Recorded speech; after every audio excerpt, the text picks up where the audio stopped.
Well, hello, folks out there in YouTube land. Got a big show lined up for you. Let's get right on into it. All right, folks, let's pull up this screen. Oh, boy, the Vols are planning on checkering Vandy Stadium. Holy crap. We're also going to talk about why the Vols offense is just so good. It's very difficult to defend. It's kind of brutal. It's almost unfair. We're going to get into all that.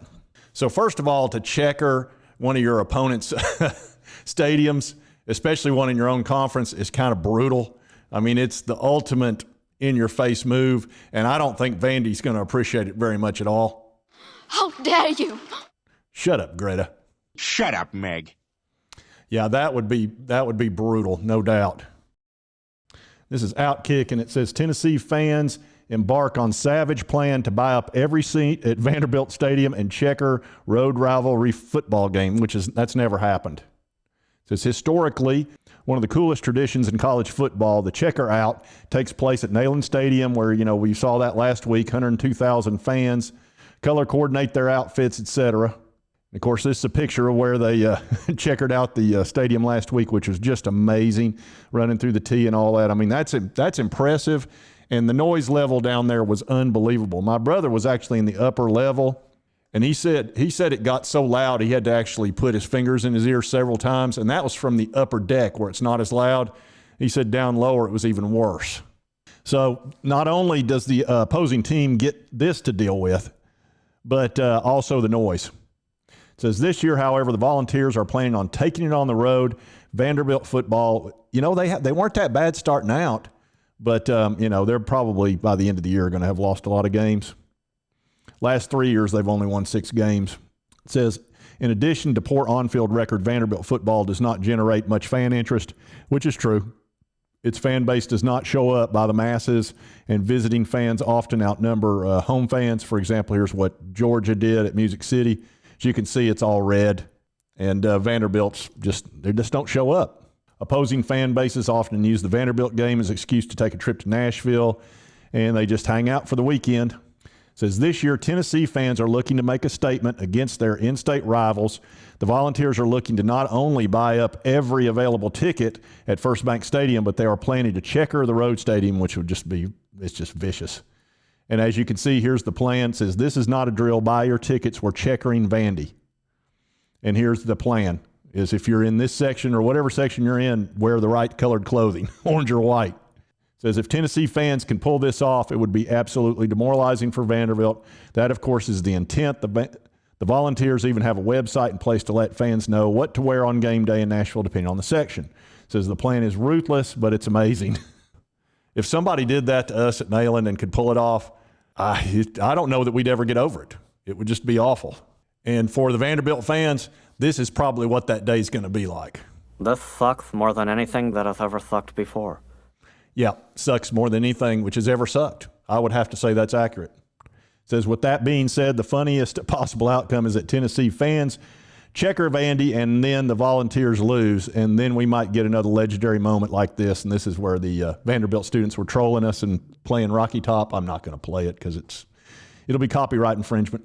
It says, either way, win or lose, Tennessee's going to win. A road game checker would be an all-time rivalry stunt. If you're a Vols fan that hasn't booked your trip yet, be sure to do your part. It would go down in history. Look, with Josh Heupel's offense and the way he's recruiting, and Hendon Hooker's in the top 5 for Heisman, he's got a good chance of being in New York when that's announced. Now, I don't know if he'll win, but just to be in New York is amazing. And I think he's got a legit shot at both. It just depends on our record. If we lose to Georgia and Alabama, he's probably not going to get the Heisman. But if we beat them, even if we beat one of them, so that would be awesome. And it boils down to this. I told you the Vols were letting people know there's a new sheriff in town.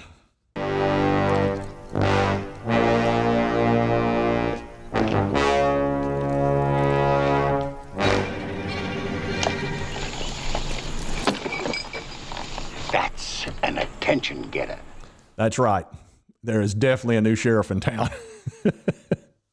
And I wanted to talk to you for a minute about the Vols offense, about why it's so good. I can't show any of the plays because I'll get copyright infringed by CBS, ABC, ESPN, all of them. If you show the plays, occasionally you'll see a content creator do that, but they're just throwing that video out there. They know it's not gonna fly.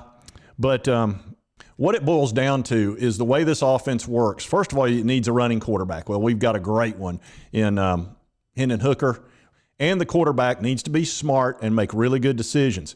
Well, also the wide receivers need to be able to read the defense and then adjust their route as they read it. And if they read it correctly and the quarterback reads what they're reading, it can become a vicious offense that's almost unstoppable. Really, the only way to stop the Vols, if they read the defense right, and they usually do, would be to have so many 5-stars in the secondary that they can make up the difference and sort of will their way to victory with athleticism and putting a ton of pressure on Hendon Hooker by winning a ton of one-on-one battles, basically. And Georgia can do that with almost any team, including us. And Alabama can sort of do that too. They've got a great defense, but they don't seem to be as vicious as Georgia. Georgia's just so loaded. Man, they had 7 first-round draft picks or something last year, and they've reloaded. You know, look what they did to South Carolina. They never even moved the ball.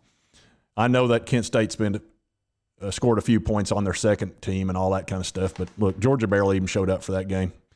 But it boils down to this. When that receiver goes out for his route, he might go straight and go deep, or he may cut it off depending on where the quarterback's sitting, where the nickelback's sitting. It could even be where the linebackers are, because Tennessee will spread you out so far that decisions have to be made by the defense. Well, even if the defense makes the right decision, the receiver can adjust. And if he adjusts, for example, he breaks it in instead of going deep, that cornerback may be playing him perfect, but he just adjusted on him. And Hendon Hooker knows, okay, this guy's over the top. The receiver's probably going to break it in, and he watches and sees he breaks it in, boom, hits him. And that's an offense you almost can't stop. If the receiver reads the defense right and Hendon Hooker reads the defense right, it doesn't matter if you're in the perfect position, because the offense just adjusted on you. They just changed the play during the play. Now, granted, you've got to have the right quarterback. He's got to be smart, and he's got to be able to read defenses, and your receivers need to be able to read the coverage. But if they do, you're doomed, which is why we have so many huge breakaway plays. On top of that, we go so fast, the defense a lot of times gets out of position to begin with. And by the time they get into position, we're gone. We're already out there, and they're out there in just la-la land. They don't know what to do. And Hendon Hooker's going to make you pay for that. If you're out of position, just one player's out of position on defense, we're going to burn you, and we're going to burn you bad. And even if they are set, again, this spread offense that Josh Heupel runs is amazing. I mean, he will burn you like crazy. Think about where we were before Heupel got here. We were about 100th in offense, ranked about 100th for about 4 straight years, 5 straight years, however long it was. Now we're in the top 10. I think we're about number 3 or 4 right now in the country. That's what this offense does. And it's so exciting and so much fun that we're going to attract tons of 4 and 5 stars, which we already have. Let's take a look at this recruiting class. First of all, you've got the best quarterback in the country in Nico. Got your this guy's really a 5-star. Chandavian Bradley on defense. Caleb Herring, a high 4-star on defense. Both edge rushers, which is just going to be a nightmare for opposing teams. This is a top tight end, a top wide receiver who I think is going to be a nightmare. This guy's like 220 pounds and runs a 4.4. I mean, that's just ridiculous. Then we've got some other great defensive players. I'm going to tell you what, this team is going to be really tough, really tough. We got tons of 4 stars, 5 stars. This team is loading up because a lot of these young recruits are sitting here looking at this team going, man, they checkered the stadium. The offense is unbelievable. The fan base is incredible. I mean, did you hear those recruits? Did you see any of those interviews? They were in shock. They were like, we've never seen anything to equal this. We've never heard so much noise and cheering, and they were just in shock. And that's going to impress them a lot, because that's what you want. You want to be at a place where the fan base is passionate. Well, we're past passionate. We're past that. We're on some other level. And I can tell you this much. If you don't like this offense and this team, I got one thing to ask you. Are you not entertained? Are you not entertained? Exactly. Are you not entertained? It's amazing. I love this offense. I think it's awesome. I would sign Josh Heupel to about a 10-year contract and be done with it. And that was some sort of stupid buyout that some other team would have to they just couldn't do. But, you know, that's me. I know a lot of people want to wait.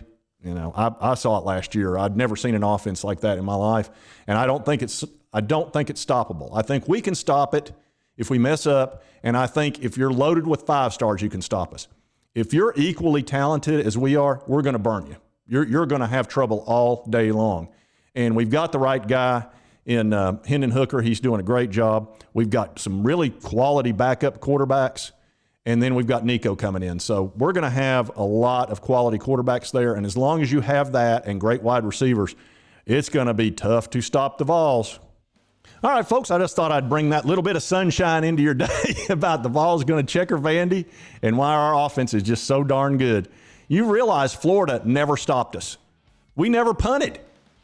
Tell me a time where you can ever remember a volunteer offense not punting against Florida, who has typically a really good defense. So that was just shocking. Anyway, if you like this content, be sure to hit that like button. Lets me know to continue to cover the Vols. And if you haven't subscribed, hit that subscribe button. I'd appreciate it. I've only been doing this a couple of months. I could use some subscribers. And I hope you did like the content. We'll see you next time on Sports Talk Jay.